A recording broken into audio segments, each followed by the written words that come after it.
ओम शांति 22 सितंबर 2023। बाबा के आज के महावाक्य हैं। बाबा समझाते, मीठे बच्चे, पद का आधार पढ़ाई पर है, पढ़कर फिर पढ़ाना है। गली गली में जाकर बाप का परिचय देना है। प्रश्न है, तुम बच्चों को किस इच्छा से परे रहकर सेवा में लगे रहना है? बाबा समझाते, तुम रहमदिल बच्चे हो। तुम्हें किसी से पैसा लेने की इच्छा नहीं रखनी है। इस इच्छा से परे रहकर दान करने की सेवा में, दूसरों को आप समान बनाने में लगे रहना है। बुद्धि में रहे, जिसकी तकदीर में होगा वे बीज अवश्य बोएंगे। अगर कोई वाचा या कर्मना सेवा नहीं कर सकते हैं तो धन से भी सहयोगी बनते हैं। गरीब बच्चे तो चावल मुट्ठी देकर महल ले लेते हैं। जैसे और कोई साधु, सन्यासी, गुरु, महाराज होते हैं, बाबा कहते वे तो कथा आदि सुनाएंगे तो कितना धन लेते हैं, कितना पैसा लेते हैं, चार्ज करते हैं। तो उनकी सेवा कोई निष्काम सेवा तो कह नहीं सकते उसको। तो लेकिन बाबा कहते तुम बच्चों को तो रहम दिल बनना है।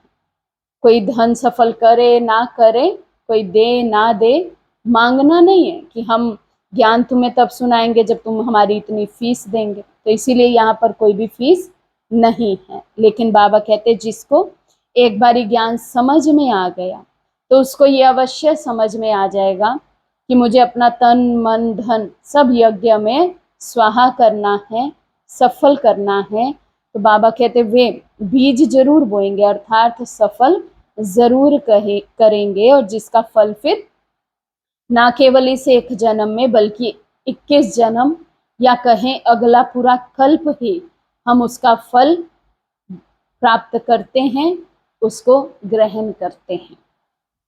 गीत है प्रीतम आन मिलो। ओम शांति। प्रीतमाओं के लिए एक ही पुकार काफी है। अब ये किसने पुकारा और किसको, ये तो सिर्फ तुम बच्चे ही जानते हो, क्योंकि तुमने बाप द्वारा बाप को जाना है। फादर शोज सन, फिर सन शोज फादर, ऐसा कायदा है। अब प्रीतमाएं सब प्रीतम को पुकारती हैं। गीत तो श्री कृष्ण के लिए गाया हुआ है। सबकी श्री कृष्ण के साथ प्रीत तो है ही। श्री कृष्ण के भगत समझते हैं श्री कृष्ण ने राजयोग सिखाया था। वास्तव में प्रीतम सबका एक ही है। सर्व पतितों को पावन बनाने वाला एक ही है। निराकार को ही याद करते हैं, परंतु परमपिता परमात्मा को फिर यथार्थ रीति जानते नहीं। निराकार का यथार्थ अर्थ क्या है सो जानते नहीं। बाप ने समझाया है, वास्तव में एक ही राम है। हे प्रभु, हे ईश्वर, ओ गॉड, एक को पुकारते हैं। कोई जिस्मानी मनुष्य या देवता को नहीं पुकारते। बुद्धि निराकार तरफ चली जाती है। गॉड फादर सभी का एक ही है। समझते भी हैं, सब ब्रदर्स हैं, परंतु आत्माओं के रूप में हैं। यूं तो हर एक अपने अपने धर्म का है। अपने धर्म के भाई बहन भी लड़ते रहते हैं। जब सभी दुखी होते हैं तो बाप कहते हैं मुझे याद करो, क्योंकि सर्व का पतित पावन मैं ही हूं। प्रीतम तो सब प्रीतमाओं का एक ही है। सजनी साजन को याद करती है, प्रीतमाएं याद करती हैं, प्रीतम आन मिलो। आत्मा याद कर रही है, जिया बुलाए। बुलाने वाली तो आत्मा है ना, शरीर तो नहीं। जीव आत्मा से बात करती है।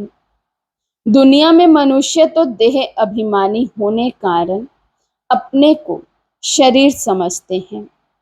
तुम बच्चों को ये पक्का पक्का समझना है कि जीव की आत्मा बुलाती है, आत्मा प्यार करती है।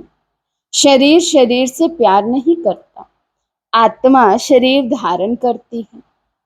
इस समय का प्यार भी अशुद्ध है। देवी देवताओं का प्यार तो बहुत शुद्ध होगा ना। मनुष्य समझते हैं प्यार विकार का ही होता है, परंतु सतयुग में प्यार है, लेकिन वहां कोई भी विकार नहीं होता। बाप तुम बच्चों को 21 जन्मों के लिए इन विकारों से बचाते हैं। तुम ये बातें किसी को बैठ समझाओ तो सुनकर बड़ा खुश होंगे। तुम कहते हो बाबा सर्विस नहीं होती, परंतु सर्विस के तरीके तो बहुत बताते हैं। अभी दशहरा आता है, देवियों की पूजा भी सब जगह होती है, तो वहां भी जाकर समझाना चाहिए। बाप की पहचान देनी चाहिए। वे है परम पिता परमात्मा निराकार बाप। हम आत्माएं भी मूल वतन में रहती हैं। वतन घर को भी कहा जाता है। हम आत्माओं का बाप भी वहां परम धाम में रहते हैं। बाप बच्चों को भेज देते हैं। ये भी ड्रामा अनुसार ऑटोमेटिकली चलता रहता है। उनको भी अपने समय पर आना पड़ता है। एक बाप है, बाकी सब है आत्माएं। ये है मनुष्य सृष्टि। उनमें दैवी गुण वाले मनुष्य लक्ष्मी नारायण थे सतयुग में। बाकी कोई 8-10 भुजा वाले मनुष्य नहीं होते। ये कहाँ से आए? पूजा जहां होती है वहां तुमको इनोसेंट हो जाकर पूछना चाहिए ये क्या है। रुद्र यज्ञ भी बहुत होते हैं। साहूकार लोग यज्ञ आदि बहुत कराते रहते हैं। तुम कहाँ भी रमन कर सकते हो। तुम रमता योगी हो। जो जिस जिस देश में रहने वाले हैं वहां सर्विस कर सकते हैं। ये कौन है जो इनकी पूजा होती है? क्या करके गए हैं? किसकी संतान है? ऐसे ऐसे बैठ पूछना चाहिए, फिर समझाना चाहिए, क्योंकि तुम्हें सबका कल्याण करना है। रहम दिल बनना चाहिए। मुफ्त पैसे बर्बाद करते रहते हैं। बच्चों के लिए सर्विस तो बहुत है। अभी दशहरा आता है, उस पर समझाना चाहिए कि रावण को क्यों जलाते हैं। रावण का राज्य कब से कब तक चला, फिर विष्णु का राज्य कितना समय चला। ये है ब्रह्मा का दिन, ये है ब्रह्मा की रात। गवर्नमेंट को जाकर समझाना चाहिए बरोबर। अब रावण राज्य है ना, वे है विष्णु संप्रदाय अथवा दैवी संप्रदाय, ये है आसुरी संप्रदाय। बड़ों बड़ों को जाकर समझाना चाहिए, चित्र ले जाना चाहिए, कोशिश करनी चाहिए ऐसा बाण मारे जो नाम वाला हो जाए। बनारस में बहुत बड़े बड़े टाइटल मिलते हैं सरस्वती आदि के। अब सरस्वती तो है जगदम्बा। भारतवासी सब जगदम्बा को मानेंगे। जगत को रचने वाली तो जरूर पिता भी होगा। जगत पिता ब्रह्मा और जगत अम्बा सरस्वती कहते हैं ना। सरस्वती भी ब्रह्मा की बच्ची है, ब्रह्मा की मुख वंशावली है। ब्रह्मा को फिर रचने वाला कौन? गाया जाता है शिव परमात्माए नमः। वे हो गए देवताए नमः।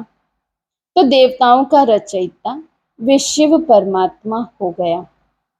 उनसे वर्षा मिला होगा।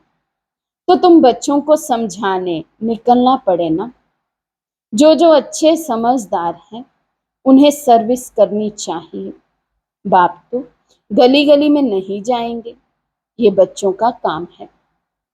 सर्विस नहीं करते हैं तो समझेंगे सर्विसेबल नहीं है, तो पद भी ऐसा ही पाएंगे। भल बच्चे तो बने हैं, परंतु पढ़ाई पर सारा मदार है। जो जास्ती पढ़ेंगे वे ऊंच पद पाएंगे। पढ़े हुए के आगे अनपढ़े भरी ढोएंगे। पुरुषार्थ ऊंच पद पाने का करना चाहिए। ये शिव बाबा सन्मुख समझा रहे हैं, बाहर वाले बच्चे भी समझेंगे। शिव बाबा मधुबन में मुरली चलाते होंगे, मुरली नहीं आती है तो बच्चे हैरान हो जाते हैं, सोचते हैं शिव बाबा की मुरली क्यों नहीं आई है, क्योंकि शिव बाबा की मुरली से ही हमारा जन्म हीरे जैसा बनना है। मुरली तो रोज सुनना चाहिए, 7 रोज की मुरली भी अगर किसी के पास जाए, वे बैठ पढ़े तो कितनी खुशी मिल जाए। पढ़ना जरूर चाहिए। कोई भी लूला लंगड़ा गूंगा भी ये पढ़ सकते हैं। कैसे भी बुखार में बीमारी में भी मुरली जरूर पढ़नी चाहिए।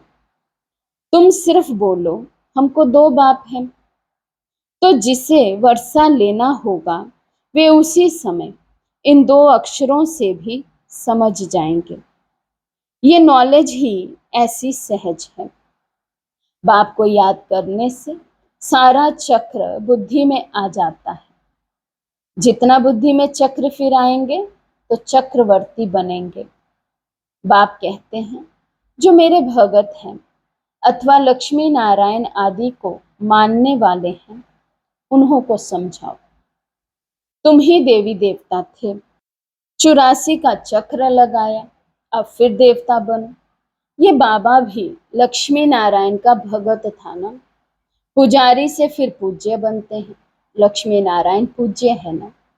तुम लक्ष्मी नारायण के मंदिर में जाएंगे, कहेंगे कल इनकी पूजा करते थे, आज हम वे बन रहे हैं। समझाना तो बड़ा सहज है। तुम बच्चों को रहम दिल बनना है। जिसको सर्विस का शौक होगा वे सिखाने वाली ब्राह्मणी का साथ पकड़ेंगे। हमको बैठ समझाओ। तुम खाते हो शिव बाबा के भंडारे से, तो शिव बाबा की सर्विस करनी पड़े ना। सभी शिव बाबा की भंडारी में डालते हैं, समझते हैं हम शिव बाबा की भंडारी से खाते हैं, तो मनसा वाचा कर्मना सर्विस करनी चाहिए। यहाँ तुमको कितना मजा आता है, वे मजा घर में आ ना सके। मनसा सर्विस भी करनी है, याद करना है, पवित्र बनना है, शंख ध्वनि भी करनी है। कर्मना कोई भी यज्ञ सर्विस करनी है।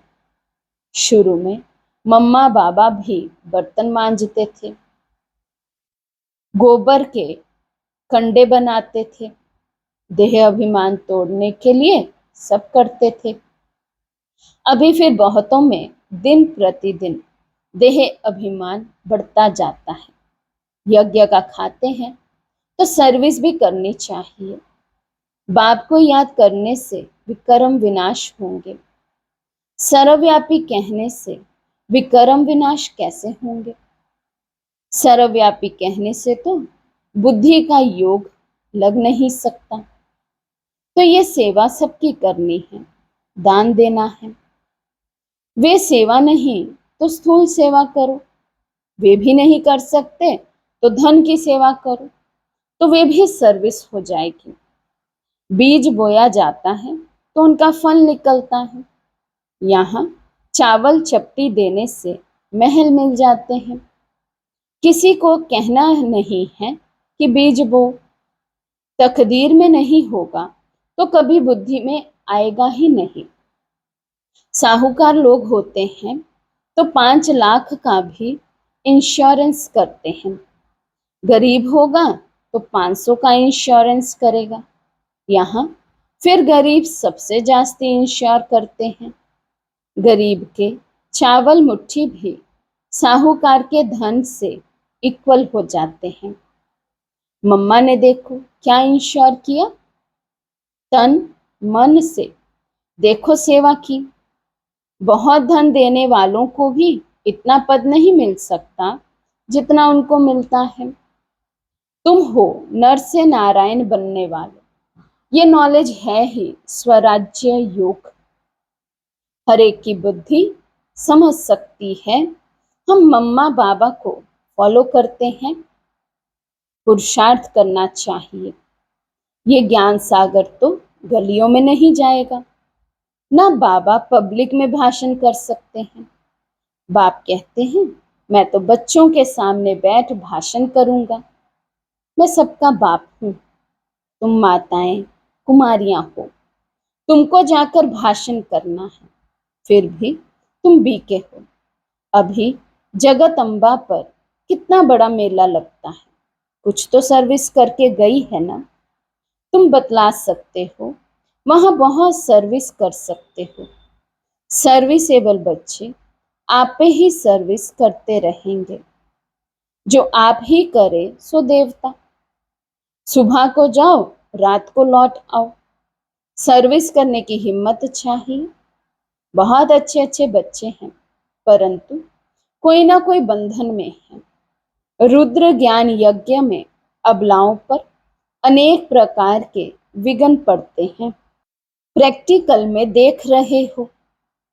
तो बाप से यदि वर्षा लेना है तो सर्विस में तत्पर रहना है। श्रीमत पर चलो। हाँ, लौकिक माँ बाप आदि हैं तो उनकी सर्विस भी करनी है, साथ साथ ये सर्विस भी करनी है। बॉम्बे में भी अम्बा के मंदिर में बहुत जाते हैं, वहां भी जाकर सर्विस कर सकते हो। हाँ, ऐसे जो सर्विस करेंगे उनको गवर्नमेंट भी शरीर निर्वाह अर्थ देने के लिए तैयार है। यदि कुछ भी समझने वाले नहीं हैं, फिर भी मेहनत करो, कोई ना कोई निकल आएगा। सर्जन बहुत चाहिए। तुम हो अंधों की लाठी, तुम बच्चों के लिए सर्विस तो ढेर है। तुमको कोई से पैसे आदि लेने की इच्छा नहीं है, तुमको तो रहम दिल बनना है। रहम दिल बाप के बच्चे भी रहम दिल, जो बहुतों को मार्ग बताएंगे, वे पद भी ऊंच पाएंगे। सुनते तो बहुत है ना, यहां से गए तो फिर भूल जाता है। नंबरवार धारणा करते हैं, इसमें बड़ी अच्छी मेहनत करनी चाहिए। 21 जन्मों का राज्य भाग्य मिलता है, कम बात थोड़ी है। जैसे गवर्नमेंट कहती है सोना हराम है, बाप भी कहते हैं नींद को जीतने वाले बनो, रात को भी कमाई करो। कोई शरीर छोड़ते हैं तो समझते हैं ड्रामा में उनका इतना ही पाठ था। अनन्य बच्चे जो होते हैं वे आते हैं, कोई तो बहुत आंसू बहाते हैं, पछताते हैं हमने सर्विस नहीं की, बाप का कहना नहीं माना। ऐसे ऐसे भिन्न भिन्न प्रकार के होते हैं। बाबा साक्षात्कार कराते हैं, तुमको कितना कहते थे सर्विस कर आप समान बनाओ, तुमने कुछ नहीं किया, फिर रोते हैं। धर्मराज के आगे भी रोते हैं, मार खाते हैं। इम्तिहान हो गया, रिजल्ट निकल गई, फिर रोने से कुछ फायदा होगा क्या? अभी प्रीतम आया हुआ है, प्रीतमाओं को ले जाने। कहते हैं आओ तो हम तुमको विश्व की महारानी बनाएं। जो पुरुषार्थ करेंगे वे बनेंगे। स्टार्स में भी नंबरवार होते हैं, कोई तो बहुत चमकते हैं। तुम पुरुषार्थ कर रहे हो, ऊपर में तुम्हारी पिछाड़ी की रिजल्ट का यादगार है। अभी तो ग्रहण लगता है ना, चलते चलते ग्रहचारी बैठ जाती है तो तूफान से निकल नहीं सकते। ग्रहण लगा, ये गिरा। ग्रहण बहुतों को लगता है, ग्रहचारी माता पिता को भी भुला देती है। परिपूर्ण तो कोई बने नहीं है। माया भी रुस्तम से रुस्तम हो लड़ेगी। अच्छा, मीठे मीठे सिकिलदे बच्चों प्रति माता पिता बाप दादा का याद प्यार और गुड मॉर्निंग। रूहानी बाप की रूहानी बच्चों को नमस्ते। हम रूहानी बच्चों की रूहानी बाप दादा को दिल व जान सिक व प्रेम से नमस्ते नमस्ते नमस्ते जी।